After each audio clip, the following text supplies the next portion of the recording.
Hi, I'm MC Keegan Eyre from the Frederick County Council of Frederick County, Maryland. I'd like to welcome you to the Maryland Association of Counties Conduit Street Podcast, featuring in-depth interviews and discussions with state and county leaders on the issues and policies that affect us all.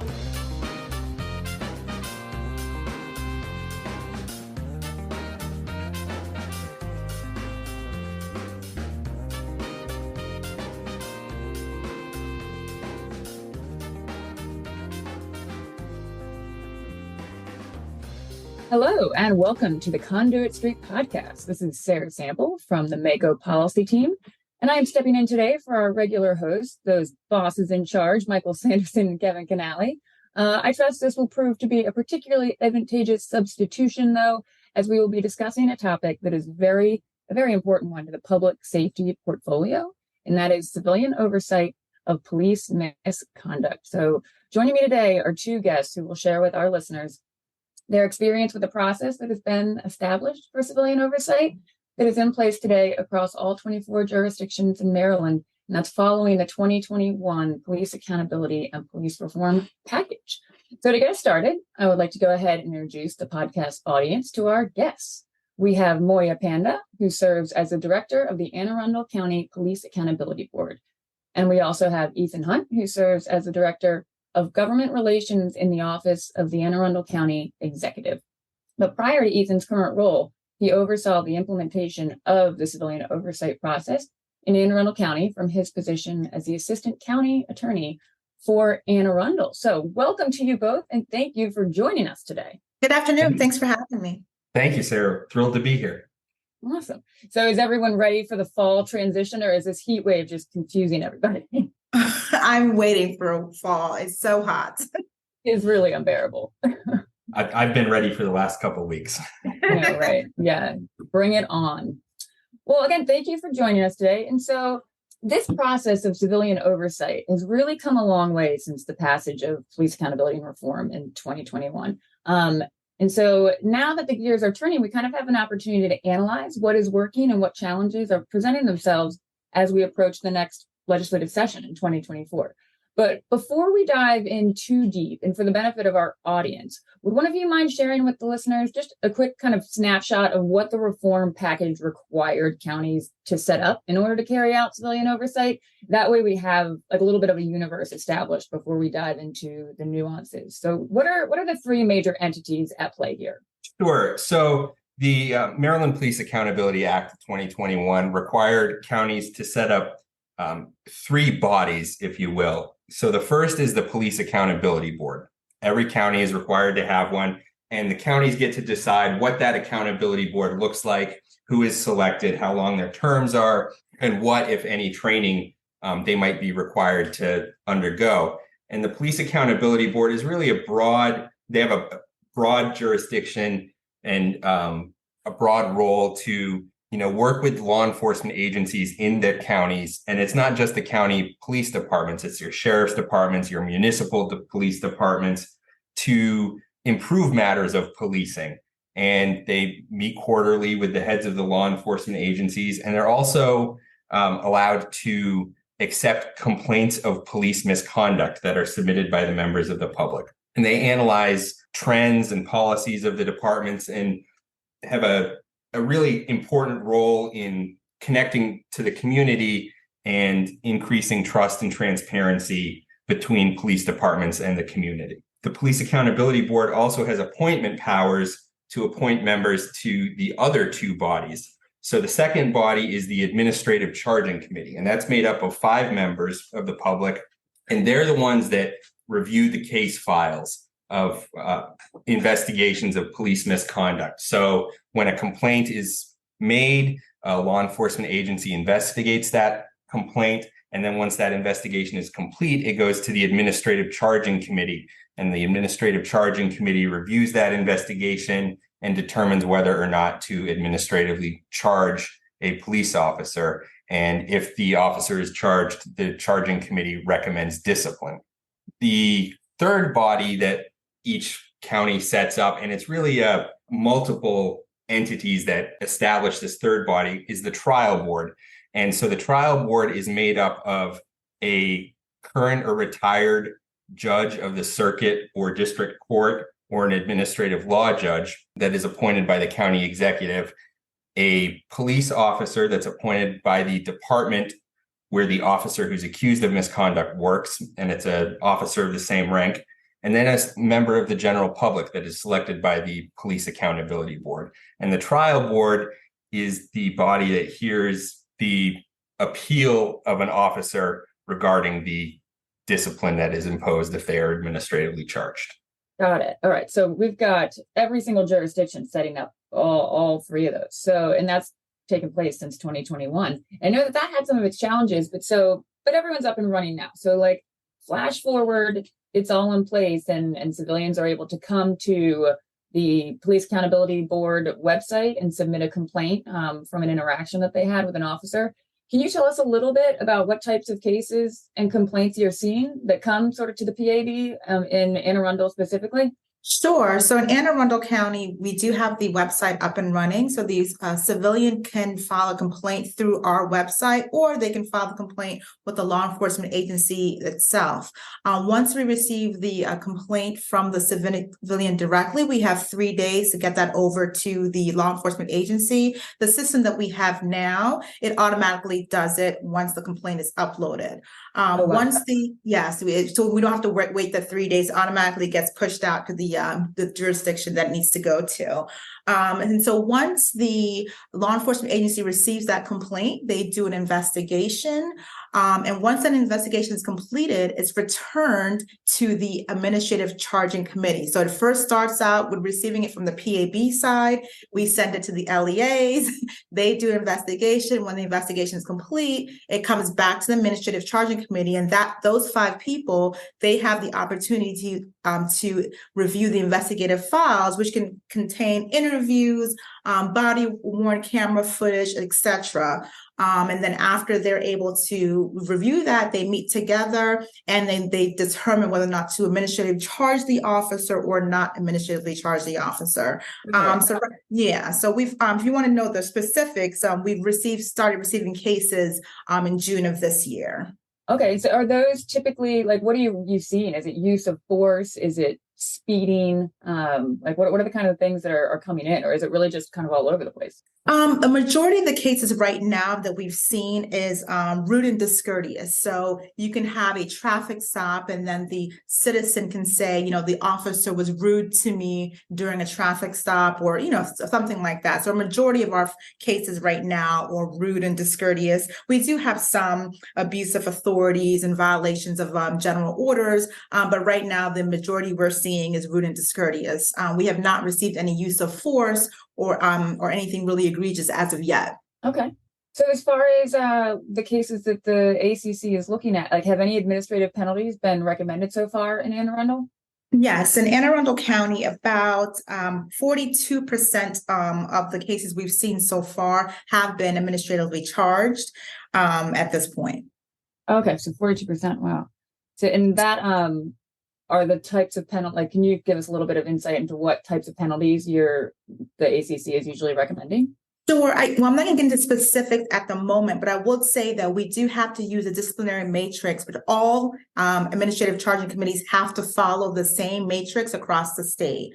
And in that matrix, they'll give you examples. It goes, so from A, B, C, D. Within those charges, they'll have aggravating and mitigating factors. So, for example, if an officer had the same charge or similar charge within the past 12 months, you can up the disciplinary finding for that case. So you just have to review the matrix, follow it, see what the officer has from any prior disciplinary files, and input that in to come to a conclusion. So this is a matrix that all ACCs across the state are using simultaneously. Got it. So, and then have you guys had any trial boards or anything yet?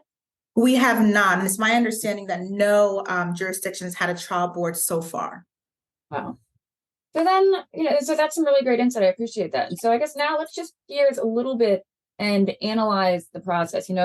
One thing we know is a requirement from the original legislation is that I believe it is the administrative charges must be filed within a year and a day from the I believe it's from the issuance of the complaint. Is that presenting a problem at all for the work that's being done?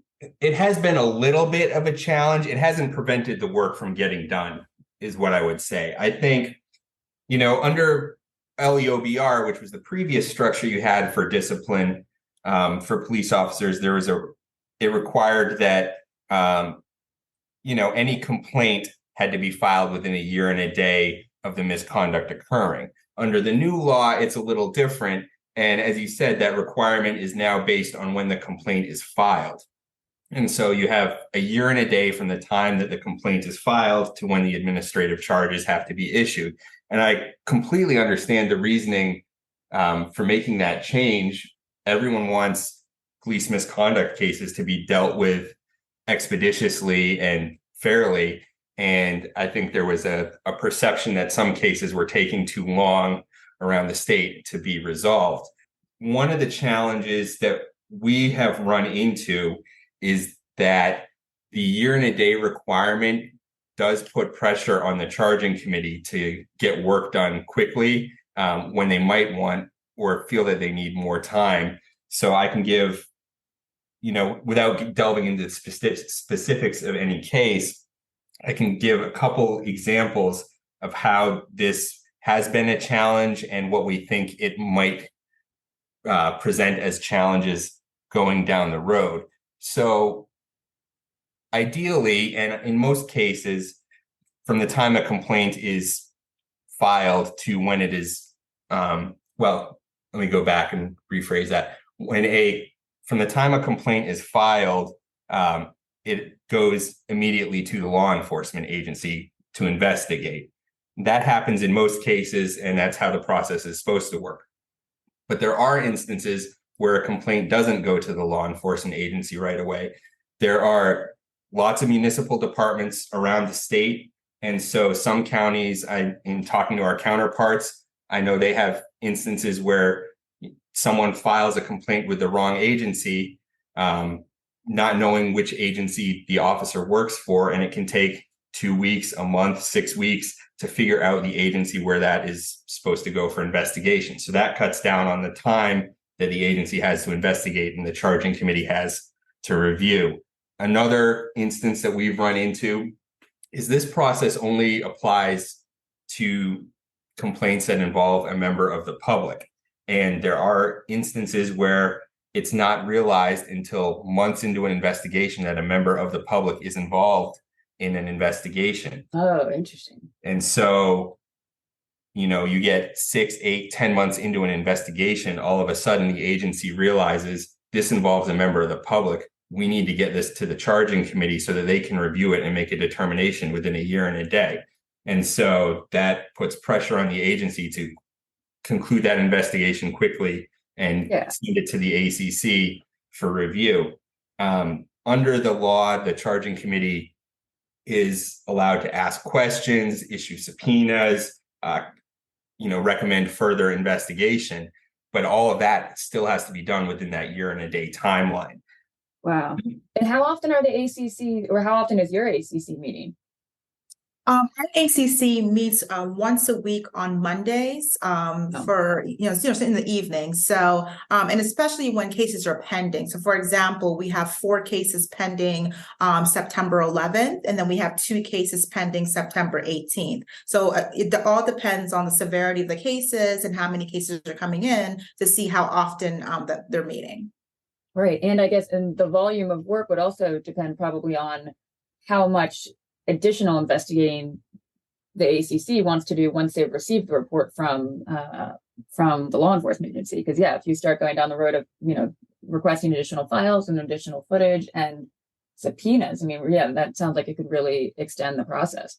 It definitely could, especially when you start getting into the use of force cases and other cases like that. Those are going to take time, and you're probably going to want to hear those cases, separately by themselves on one evening. So, and as much as you want to move the file along, you definitely want to make sure you're doing it in a way that the ACC is giving full time and attention and making sure they're getting it right. Definitely. Yeah. And what you just sort of hit on that point where like making sure that you're keeping the details of each individual case separate while you're trying to consider the stuff on a tight timeline. Yes, exactly. And another thing that had occurred to me just in some of the research that I've been doing, I think even maybe you brought this to my attention originally. Can you talk a little bit about that tolling provision that you mentioned before? Like, can you give us an example of how that could complicate things and extend the process that might go beyond a year and a day? Okay. So several years ago, the General Assembly made changes to LEOBR, and one of those changes required the Maryland Police Training and Standards Commission to create a mediation program for nonviolent complaints of police misconduct. With the passage of the Police Accountability Act, the Training Commission was required to promulgate regulations for implementation of the new law. One of those regulations incorporated that mediation program, which is still in law, and it basically says in the regulations that nonviolent complaints that are eligible for mediation can go through the alternative mediation process subject to the agreement of all parties. So that would be the complainant, the police officer, and the agency. The question arises, though, what happens if that mediation doesn't resolve the complaint? If you've gone through 2 or 3 months of mediation, that's 2 or 3 months where the charging committee wasn't able to review an investigative file. So would it go back to the law enforcement agency to send to the charging committee?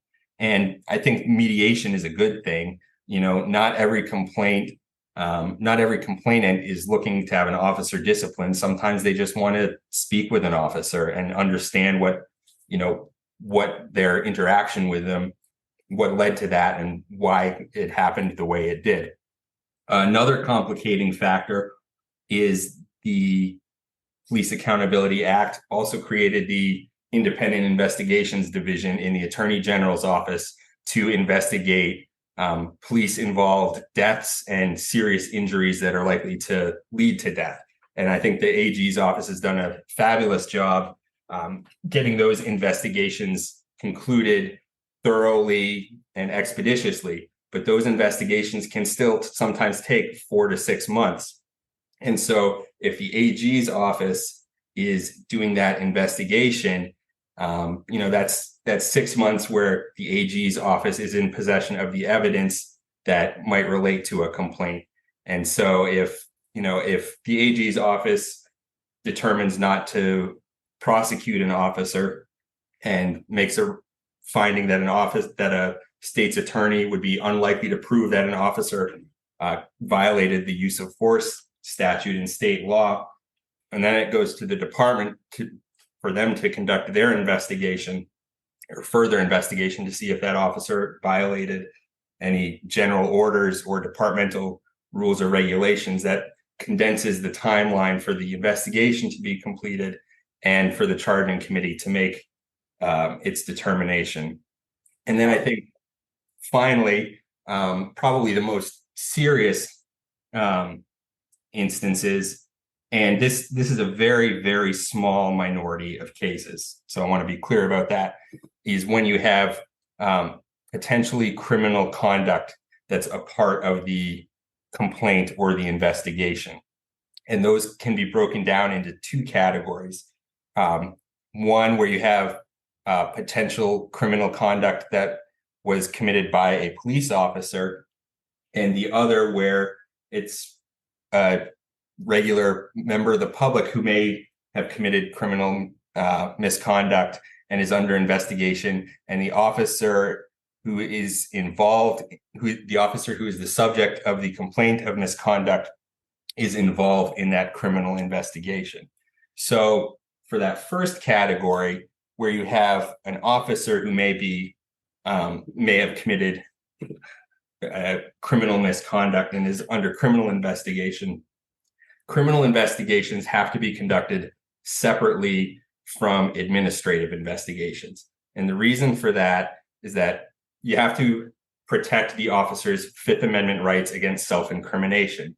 An officer can't be compelled to give a statement that could be used as evidence against them in a criminal proceeding. And that dates back to 1967 Supreme Court case called Garrity versus New Jersey. And you'll hear folks talk about Garrity rights.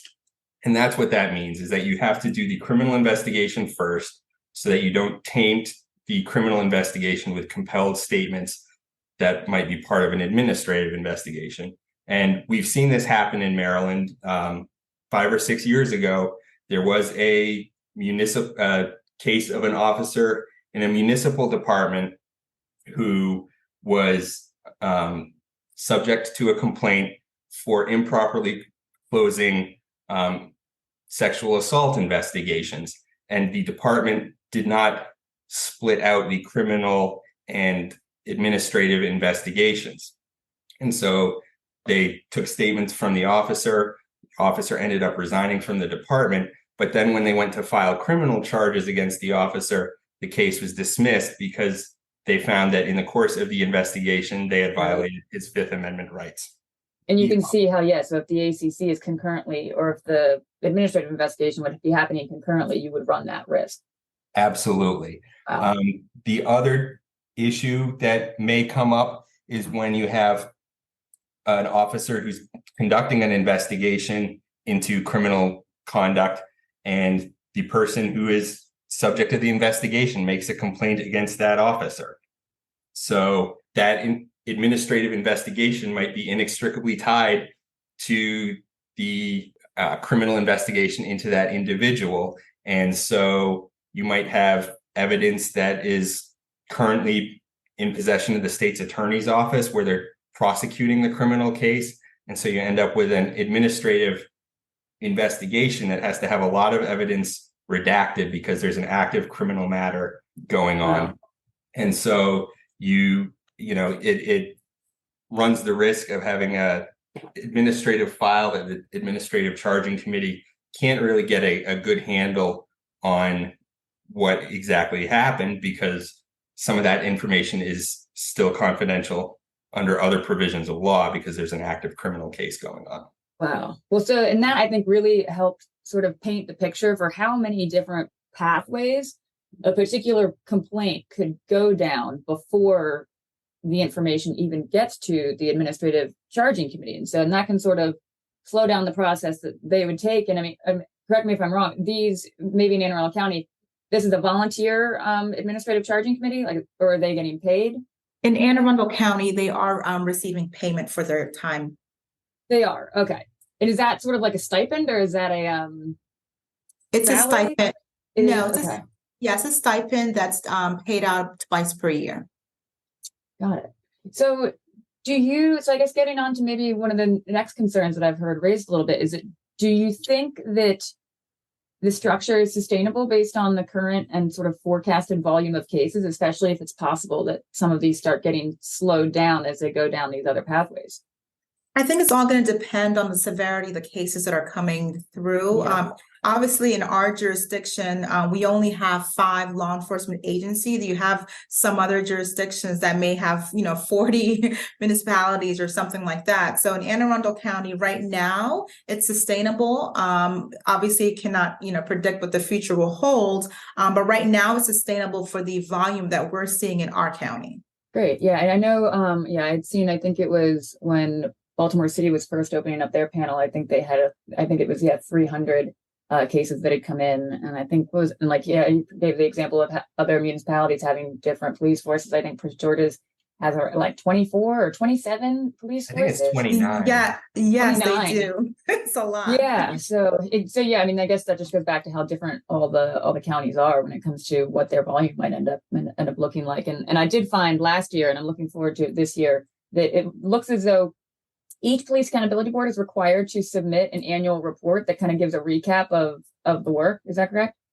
Yes, that's correct. Each year, each board has to submit a annual report. Last year, we submitted one in December, and we're getting in the process of completing the annual report for this year. The most important part for the Police Accountability Board to review is the trends, that they're seeing with the complaints. And so it's important for the Administrative Charging Committee to get that information, over to the Police Accountability Board so they can review it and put their conclusions and findings in their annual report.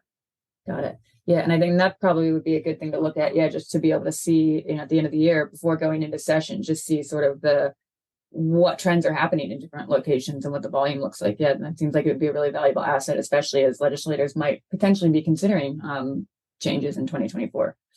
That's correct. And I also think right now I'm in the process of meeting with other jurisdictions as well. So I do think it's important for us to be on the same page so we can know, okay, let's all get together and make sure we're letting the legislators know what we see on the ground that they can address in their next session. Yeah, absolutely. I know that's been a big value that legislators have conveyed to me when it comes to the counties. When the counties are starting to talk to each other and sort of have an understanding of what are the major things we're all seeing, I know that that's been incredibly advantageous in terms of just being able to paint the picture effectively for the legislators that might not be as well versed in, what a particular county in the state might be doing, outside of their delegation.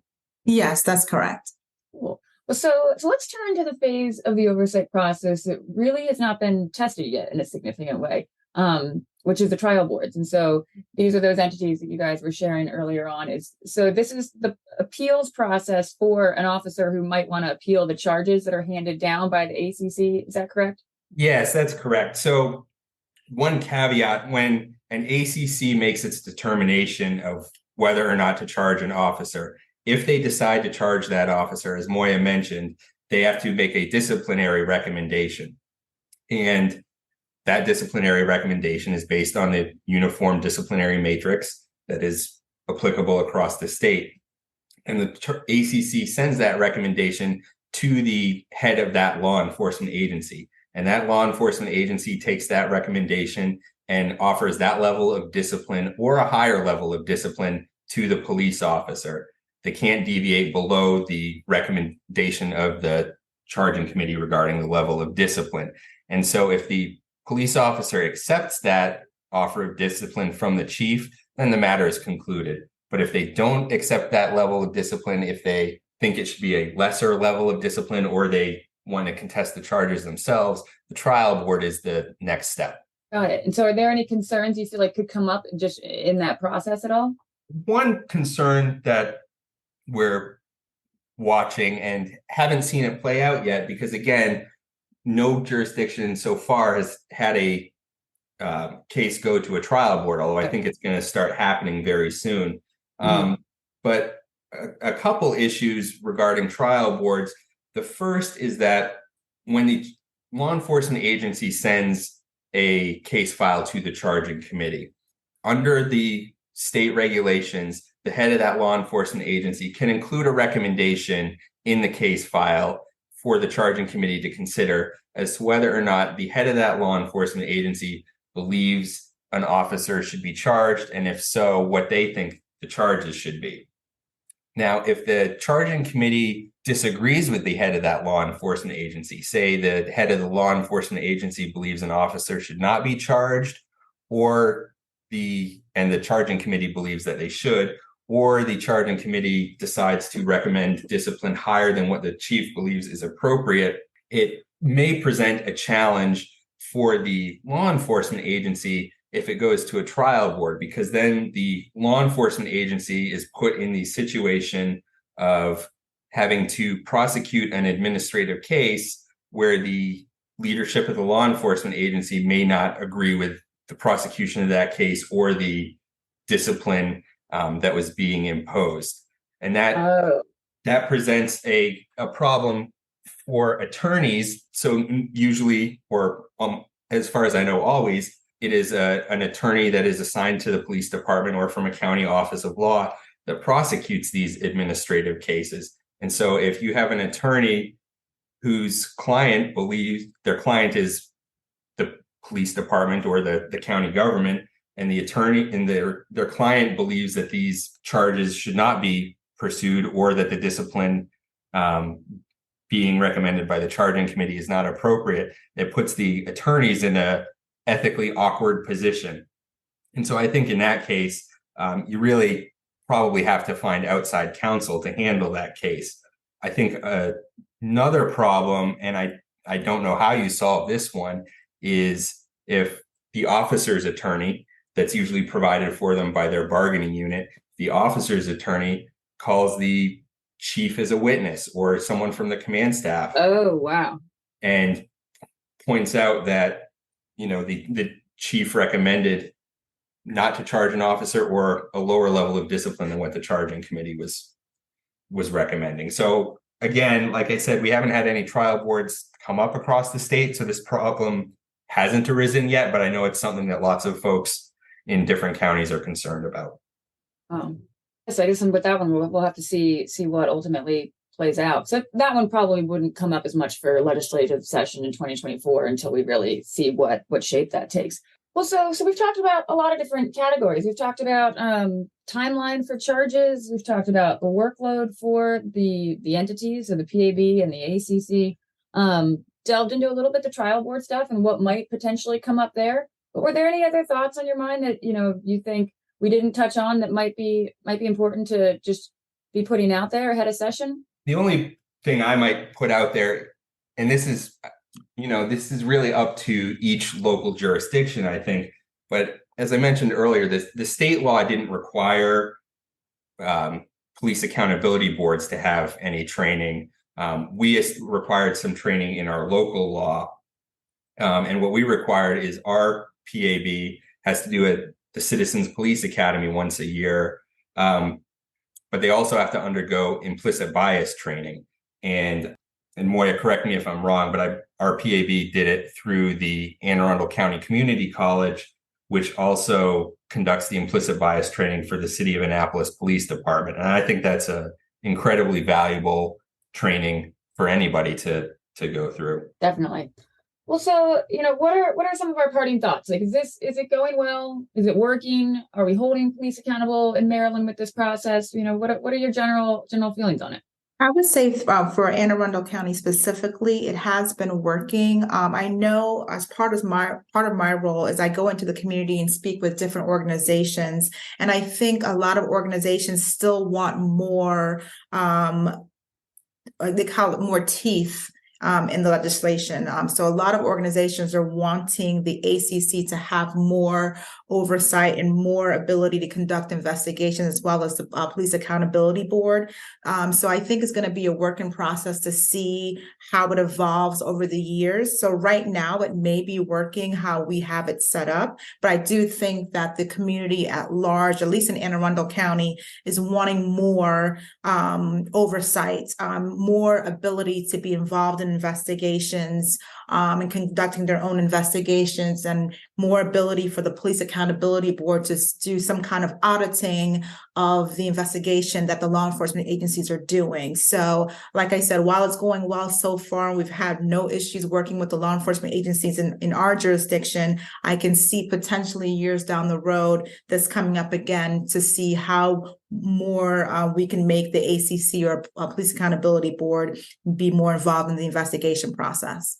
Yeah, absolutely. And I do recall from last session, there were a few that, I think they were wanting to give, I think it was a bill wanting to give subpoena power, I want to say, to the PAB, but it was going similarly down that line of having sort of a parallel investigation going on with the law enforcement agencies' investigation. So I do imagine we might see those come back up. I think there was also another one, was it, where municipalities potentially having their own infrastructure, because as of right now they don't. Right. I remember that bill. I will say, I think we feel very good about where we are in Anne Arundel County. I think Moyah and her predecessor, Jansen Evelyn, as well as our assistant director, I'll call her Jen Rogers, have done a fabulous job just in terms of managing the board and the charging committee and ensuring logistically that everything works and that it works well. And I think in talking to our counterparts around the state, I think other counties really want to see this structure work well and are doing their best to make sure that it is implemented in a way and conducted in a way that everyone can have faith and confidence in, and that it holds police accountable while also being fair and gives members of the general public more insight and transparency. And I think that's a good thing all around. Yeah, definitely. Well, I can't thank you both enough for joining me today. Hearing firsthand the experiences of people, in your roles is just incredibly valuable as we continue considering these types of policies in a meaningful way. And even just figuring out how we can improve upon them. So thank you so much for both of you joining us today. Thank you again for having us. Yeah, thank you, Sarah. It's been great. All right, gang, let's wrap up this podcast. As always, if you enjoyed the podcast, please subscribe. That way you will receive all of the episodes directly to the device of your choice. And if you're feeling the county love, hit us with that 5-star review to let others know what they're missing out on in the world of local government policy and practices. You can also keep up with Conduit content on social media, including Facebook and Twitter. Are we still calling it Twitter? I'm still calling it Twitter. Yeah, Twitter X. I can't bring myself to call it X. And last but not least, check out the Conduit Street blog. So for Ethan Hunt and Moyah Panda, this is Sarah Sample signing off, and we will talk